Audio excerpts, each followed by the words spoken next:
Entreranno in funzione entro il mese di dicembre 12 nuovi autobus elettrici per il servizio di trasporto pubblico extraurbano della provincia di Padova, un investimento di oltre 6 milioni di euro destinato al rinnovamento della flotta e che ha visto la partecipazione della Regione Veneto e del Ministero dei Trasporti, che ha finanziato 5 milioni e 300 mila euro. Sono tutti elettrici, verranno caricati in via del Pescarotto, dove già attualmente ci sono due ricariche elettriche, ne verranno installate entro fine anno altre 10, per cui questi mezzi verranno impiegati tutti nella zona dei colli, per cui andranno a servire un territorio molto importante della nostra provincia. Ogni autobus è dotato di 10 batterie che consentono un'autonomia di guida di circa 300 km.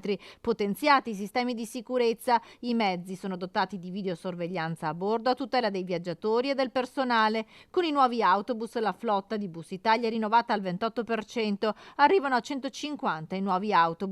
I 12 bus elettrici rappresentano il primo lotto di una più consistente fornitura di autobus elettrici prevista nel corso del prossimo biennio.